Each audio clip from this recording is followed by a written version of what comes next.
তোমাদের কি ওয়াজ মাহফিলে বোঝানো হয় নাই? তোমাদের কি খারাপ পথ থেকে বিরত রাখার জন্য বিভিন্নভাবে বোঝানো হয় নাই? কিন্তু রক্তের গরমে, টাকার গরমে তখন তুমি মৃত্যুর ভয় করো নাই, আমি আল্লাহর ভয় করো নাই, জাহান্নামের আগুনকে ভয় করো নাই, আমি আল্লাহর কথা স্মরণ করো নাই, আমার রসুলের কথা স্মরণ করো নাই, কোরআনের কথা স্মরণ করো নাই। শরীরে রক্ত গরম ছিল, টাকার গরম ছিল, টাকার গরমে, রক্তের গরমে, পাওয়ারের গরমে, ক্ষমতার গরমে মানুষ হত্যা করেছো। তোমার জ্ঞান বুদ্ধি থাকার পরেও তুমি এই কাজ করেছো। সুতরাং নেতাও যেই পরিমাণ আযাবের সম্মুখীন হবে, তোমরাও সেই পরিমাণ সম্মুখীন হও। ওয়ালাকিন লা তা'লামুন। কিন্তু দুঃখের বিষয় নেতা প্রজা একজনও বুঝলো না যে আল্লাহর অবাধ্যতা করার কারণে কি পরিমাণ শাস্তি তাদের ভোগ করতে হবে। কিয়ামতের ময়দানে বলবে, যেই নেতার অধীনে চলতো, যেই নেতার পিছনে স্লোগান দিত, অমুক ভাই তমুক ভাই, অমুক ভাই তমুক ভাই, অমুক ভাইয়ের মার্কা অমুক মার্কা, গলা ফাটায় ফাটায় চিৎকার দিয়া নেতার পিছনে পিছনে আপনার স্লোগান দিত। আর নেতা সাহেব মাঝখানে, গাড়ির মাঝখান দিয়া যে ফাঁকা জায়গাটা আছে সেখানে ফুলের মালা দিয়া, আপনার কালো রঙিন চশমা পরে নেতা সামনে গেছে আর ফুলের মালা তোমরা দিছো, নেতারে তোমরা হাইলাইট করছো, নেতা যা বলছে সেভাবে চলছো। নেতা যদি বলে ওইখানে গিয়ে গু খা, এখানে গিয়ে গুও খাইছো, এরকম আছে না নাই?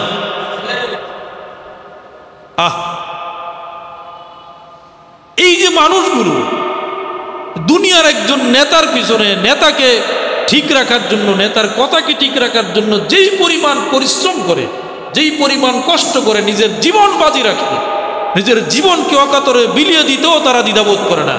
এই পরিমাণ কষ্টটুকুন যুবকরা যদি আল্লাহর পথে করত, আল্লাহর কসম করে বলি, আল্লাহর জান্নাতের আটো দরজা তার জন্য খোলা হয়ে যেত। কিন্তু যুবক বোঝে না, কিছু টাকা দেখলে আর অস্ত্রের রাইফেলের সেই ঝনঝনানি পাইলে যুবকের মাথা ঠিক থাকে না। কয়দিন ক্ষমতা, কয়দিন? ফেরাউনের ক্ষমতা কিন্তু টেকসই হয় নাই, নমরুদের ক্ষমতা টেকসই হয় নাই। ফেরাউন বলছিল আনা রব্বুকুমুল আলা, আমি হলাম সবচেয়ে বড় খোদা। কিন্তু শেষ পর্যন্ত পানির সামনে, যে পানি খায়া মানুষ জীবন বাঁচে, পানির অপর নাম কি? জীবন বলা হয় কিনা?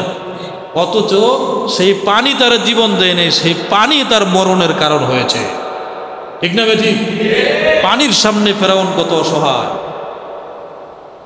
অতএব পৃথিবীতে আল্লাহর শক্তির সামনে কোনো শক্তি, আওয়াজ দিয়ে বলেন, সবচেয়ে শক্তিমান কে? সবচেয়ে মহাশক্তিধর কে? আল্লাহর শক্তির সামনে পৃথিবীর কোনো শক্তি কুলাবে না। ঠিক না বেঠিক? আল্লাহর সামনে যারা মাথা নত করবে, আল্লাহকে যারা মহাশক্তিধর সৃষ্টিকর্তা হিসাবে ভাববে, আল্লাহ পাক রব্বুল আলামিন ইহকাল পরকাল উভয়কালে তাকে কামিয়াব দান করবে।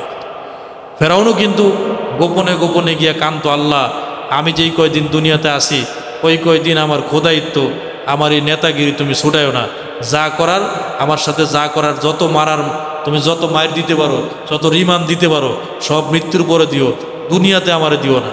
তা আমাদের দেশেও এখন এরকম পরিস্থিতি দেখা যায়, পায়ের তলায় মাটি নাই, কিন্তু গলার মধ্যে গলাবাজি করতে একটু দ্বিধাবোধ।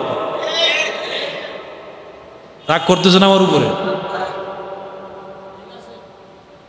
কালো চোরার মতো ঘটনা হয়েছে, চুরি করে অন্য মানুষের উপর দোষ চাপানোর জন্য নিজেই বলে কালো চোরায় চুরি করছে।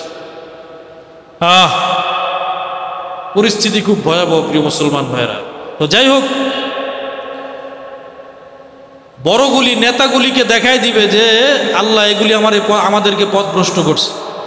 কিয়ামতের ময়দানে জাহান্নামের মধ্যে নেতা আর প্রজা লাগে যাবে মারামারি। আল্লাহ বলবেন লাভ নাই, দুটোটাই সমান অপরাধী।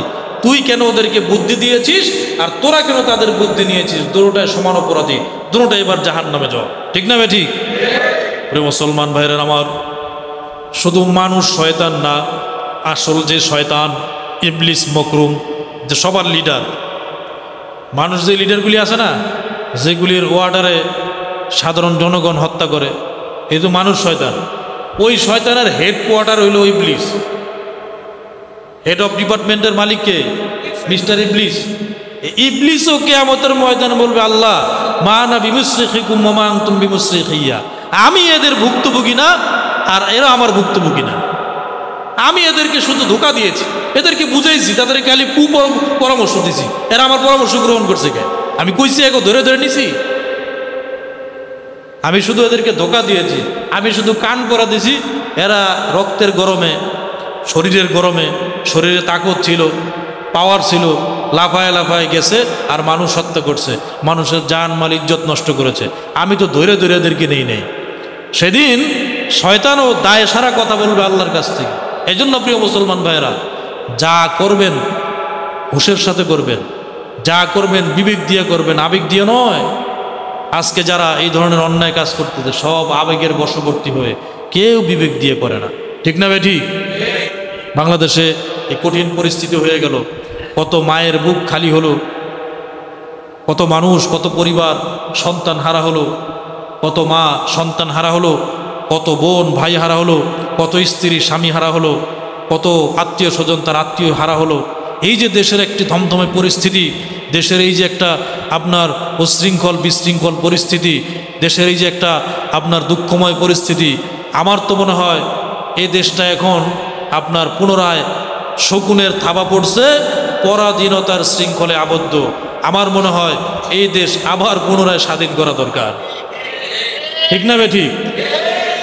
এদেশের সবুজ বাংলার পতাকা আছে, লাল সবুজের পতাকা আছে, পার্লামেন্ট আছে, সংবিধান আছে, একটা স্বাধীন দেশে যা থাকা দরকার সব আছে। এগুলো সব নামে, কিন্তু বাস্তবে কাজে কর্মে একটা পরাধীনতার শৃঙ্খলে আবদ্ধ। ঠিক না বেটি? এই পরাধীনতা থেকে আমাদের বেরিয়ে আসতে হবে। এই অপশক্তির হাত থেকে জনগণকে মুক্ত করতে হবে। জনগণ স্বাধীন বাংলা চায়, জনগণ স্বাধীন রাষ্ট্র চায়, স্বাধীনভাবে দেশে বাঁচতে চায়, স্বাধীনভাবে ইবাদত বন্দেগী করতে চায়, জনগণের অধিকার চায়, জনগণের ইজ্জত চায়, জনগণের মান সম্মান চায়, জনগণ শান্তি নিরাপত্তার সাথে দেশে বসবাস করতে চায়।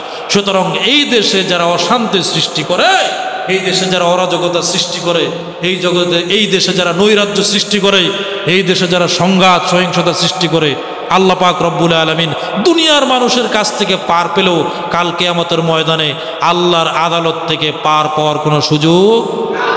ঠিক না বে ঠিক? এই জন্য আরবিতে একটা প্রবাদ আছে, কামা তাদিনু তুদান, যেমন কর্ম তেমন ফল। যেমন কর্ম করবেন তেমন ফল পাবেনই পাবেন, মিস নাই।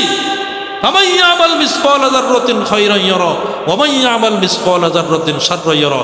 দুনিয়াতে অনেক সময় বিনিময়ের কম দেওয়া হয়, বেশি দেওয়া হয় ভুল ত্রুটির কারণে, কিন্তু আল্লাহর কম্পিউটারে সামান্য পরিমাণ ভুল হওয়ার সুযোগ নাই। সামান্য পরিমাণ নেকের কাজ করলে সেটার প্রতিদানও দেওয়া হবে, সামান্য পরিমাণ গুনার কাজ করলে সেটার প্রতিদানও, সেটার জাযা উজরতও দেওয়া হবে। প্রিয় মুসলমান ভাইরা, এই জন্য খুব সাবধান। অন্যায় কাজ করা যাবে না, কাফেরদের সাদৃশ্যতা অবলম্বন করা যাবে না।